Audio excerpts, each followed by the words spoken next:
Number 4. The Evil Dead. The Evil Dead, released in 1981 and directed by Sam Raimi, is a brilliant film that combines gore, scares, and laughs all into one, making for a absolutely insane concoction and extremely fun time. The plot involves 5 friends who travel to a cabin in the woods. They are on a getaway weekend trip. In the basement of the cabin, the main character Ash Williams and his friend Scott find an old, creepy-looking book and a tape recorder. The tape recorder is a man's voice who tells about how he found a Kandarian book known as the Narutum de Manto in the Kandarian ruin. He explains that the book, known in English as the Book of the Dead, has the power to summon, control, and release demons of otherworldly nature. Though they may lie dormant, they are never truly dead. He begins reciting the verses, and soon all hell breaks loose. The first to be encountered by any sort of otherworldly presence is Cheryl, Ash Williams' sister, who is raped by a tree. Yes, you heard that right. Raped by a tree. Cheryl wants to go back to town immediately, which is a good choice, but the bridge that they took over to the cabin is now completely destroyed.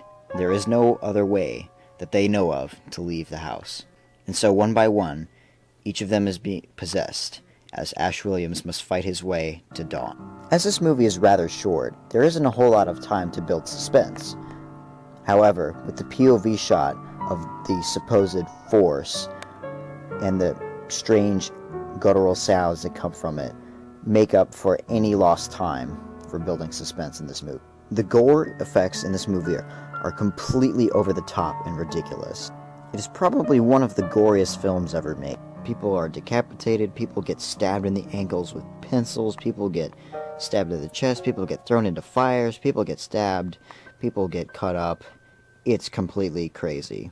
In one instance, a possessed girl bites off her own hand. They are done in very good taste, however, and while they are completely horrifying, in some other strange, demented way, they are pretty comedic.